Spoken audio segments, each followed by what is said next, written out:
झाली, त्यानंतर गुन्हे सुद्धा दाखल झालेले आहेत. कसं बघायचं? एक प्रश्न असा आहे की मला वाईट ह्या गोष्टीचं वाटतं एकनाथ शिंदेबद्दल की त्यांच्याच काल कार्यकर्त्यांनी ठरवून दिलं की गद्दार आणि चोर म्हणजे एकनाथ शिंदेच.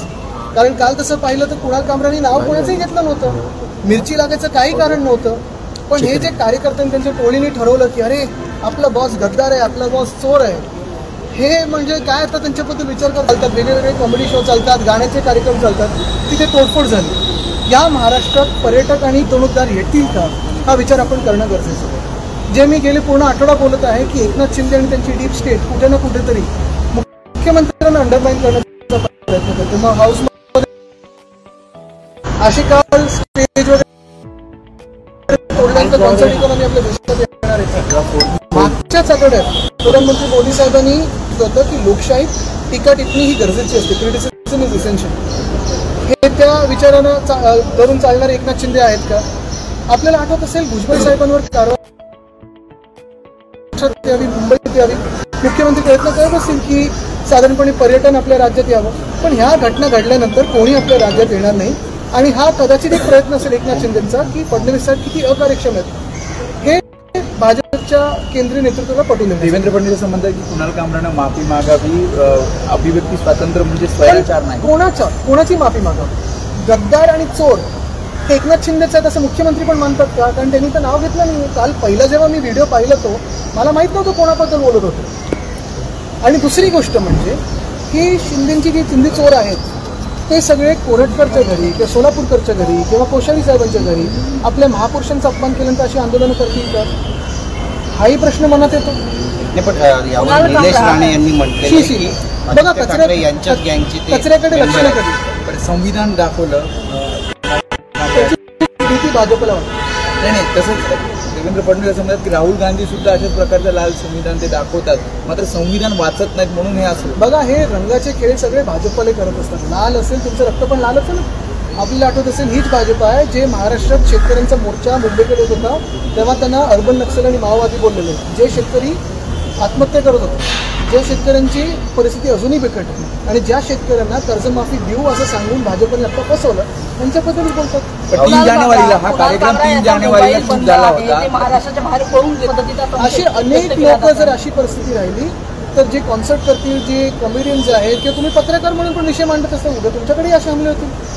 मुख्यमंत्र्यांची जबाबदारी आहे की ह्या अंडरमाइन करण्याच्या प्रोसेसला बळी न पडता त्यांनी त्यांचं वर्चस्व काय, त्यांचा धाक काय हा दाखवून द्या. 3 जानेवारीला आणि नाहीतर हे अशी आंदोलनं मग कोणी कोणाच्या विरुद्ध बोललं तर मग मुख्यमंत्र्यांनी कारवाई नाही करणार असं मुख्यमंत्र्यांनी सांगून दिलं. 3 जानेवारीला हा कार्यक्रम सुरू झाला होता, मात्र जे महत्वाचे विषय ते बाजूला ठेवण्यासाठी खास महाविकास आघाडी किंवा मग आपला पक्ष यामध्ये आहे असं शिंदे काल त्यांची शिवसेना नाहीये. चोरांचं काही घेतलं तर चोराचं होत नाही, पण त्यांना मिरची का लागली काल हा प्रश्न आहे ना.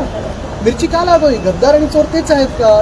त्यांना काय मनात लागलं असेल काल की गद्दार आणि चोर? बरं काल त्यांचा दुसराही व्हिडिओ आलाय की त्यांचा पुण्यात ताफा जात असताना एका ॲम्ब्युलन्सला खूप वेळ थांबून ठेवलं होतं. हे असे एकनाथ शिंदे. आता त्या हॉटेलवर अनधिकृत जे बांधकाम आहे त्याच्यावर हातोडा चालवला जातो मुंबई महापालिकेच्या. नाही, दुर्दैव असं आहे की आमचे मोदी साहेब जिथे कॉन्सर्ट इकॉनॉमीबद्दल बोलतात आणि क्रिटिसिझम इज इसेन्शियल बोलतात, त्यांचेच काही मित्रपक्ष असे वागत आहेत की त्यांची बदनामी होते. दुर्दैव म्हणजे खरोखर मला वाटत होतं की मुख्यमंत्र्यांचं तर एवढं बहुमत आल्यानंतर महाराष्ट्रात स्थिरता, सुखशांती, समृद्धी येईल. पण ते न करता कदाचित हे काही एलिमेंट्स डीप स्टेटच्या त्यांच्या हाताबाहेर जातात का हा प्रश्न पडतो. आणि काय मागणी करणार आहात तुम्ही? बघा माझी भूमिका स्पष्ट आहे की दोन्ही बाजूंनी जर कोणाच्या काही मनाला लागलं असेल तर कारवाई होऊ शकते, पोलिसांची कारवाई होऊ शकते, लिगल कारवाई होऊ शकते. पण कुणाल कामरांनी नेमकं काय म्हटलंय की एकनाथ शिंदेनं झोंबलंय हे एकनाथ शिंदेने सांगावं. आणि दुसरी गोष्ट म्हणजे जसं नागपूरमध्ये ज्यांनी कोणी दंगल केली त्यांच्याकडून पैसे आकारले जाते, मी आकरून घ्यायलाच पाहिजे, काढलेच पाहिजे, तसं एकनाथ शिंदेकडून काढून घेणार का तोडफोडीसाठी आणि मुंबईच्या बदनामीसाठी? हे पण सांगा.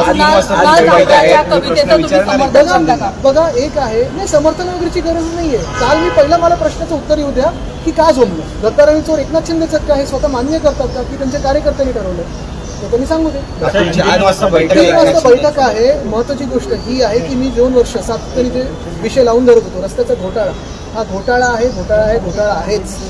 त्या घोटाळ्यावर मुख्यमंत्री ईओडब्ल्यू चौकशी लावतील का एवढंच तुम्ही 100%. आदित्य सर हिंदी अभी पोडियम के लिए कुछ छोड़ोगे कि नहीं? इधर ही सर। तो आप फोन करके बोल दीजिए उनको, मैं तो पकड़ूंगी। माफी मांगने का कमाल कामरा क्या कहना चाहोगे? फडणवीस जी ने कमाल कामरा माफी मांगने एक तो सीएम ने ऐसी घटना होने पे ऐसे बयान देना ये कितना उचित है ये मुझे पता नहीं, लेकिन दूसरी बात यही है कि कुणाल कामरा क्यों माफी मांगे ये एकनाथ शिंदे बता दे, क्योंकि कुणाल कामरा ने जो कल कहा है, जिसका उसने उल्लेख किया है, वो चोर और गद्दार है। क्या एकनाथ शिंदे स्वीकार करते हैं कि वो चोर और गद्दार है और इसलिए उनको मिर्ची लगी? मिर्ची क्यों लगी इस पे बात हो, फिर आगे की बात हो सकती है। सर इतना ही नहीं, अगर पूरा वीडियो अगर आप देखो तो उसमें जो पोएट्री है वो पीएम मोदी पे है, निर्मला सीतारमन पे, ईडी पे, तो गलत है लेकिन टिकट अपनी गलत है, लेकिन सिर्फ ऑफेंड शिवसेना क्यों हुई है, बीजेपी क्यों नहीं हुई? अच्छी बात आपने पूछी है, और यही मोदी साहब ने भी कहा है कि लोकशाही में, लोकतंत्र में क्रिटिसिज्म एक एसेंशियल बात होती है। उन्होंने वो पॉडकास्ट किया, इंटरनेशनल पॉडकास्ट किया, उन्होंने भी कहा कि in democracy criticism is essential. कितनी बार मोदी साहब ने टिकट टिप्पणी हुई है, लेकिन कभी ऐसे रिएक्शन नहीं है। तो ये अभी जिम्मेदारी भाजपा की है कि अपने जो दोस्त है या जो साथ में चोर आए हैं उनको वो रेन इन कर सकते हैं कि नहीं कर सकते। और बात यही होती है ना कि कल मिर्ची क्यों लगी? क्या गद्दार और चोर एकनाथ शिंदे ये है स्वीकार करते हैं? अच्छा, उन्हीं के एक सांसद ने कहा है, उनकी तुलना सांप के साथ की है, ये भी दुर्भाग्यपूर्ण है, लेकिन शायद सत्य परिस्थिति हो सकती है कि उन्होंने बहुत नज़दीक से देखा उन्हें। और तीसरी बात यही है कि कल जो आंदोलन उन्होंने किया, कभी कभी गुस्से में कई लोग कर देते हैं, एक बात होती है, लेकिन उन पर कार्रवाई तो होती है उसी के आगे जाकर। क्या ये जनहित का आंदोलन था? क्या ये देश हित का आंदोलन था? ये समाज हित का आंदोलन था? किसी एक व्यक्ति को मिर्ची लगी इसलिए तोड़फोड़ हुई है, लेकिन पीएम साहब ने भी कहा है कि हमारे देश में कॉन्सर्ट इकोनॉमी होनी चाहिए। कॉन्सर्ट्स होगी। जो सीएम हमारे कोशिश कर रहे हैं कि इन्वेस्टमेंट महाराष्ट्र में आए, टूरिज्म महाराष्ट्र में आए। अभी नागपुर के दंगे के बाद, ये कल मुंबई में जो घटना हुई है उसके बाद कोई आएगा मुंबई में या नागपुर में? मुझे तो नहीं लगता। तो ये कहीं ना कहीं सीएम को भी अंडरमाइन करने की कोशिश होगी।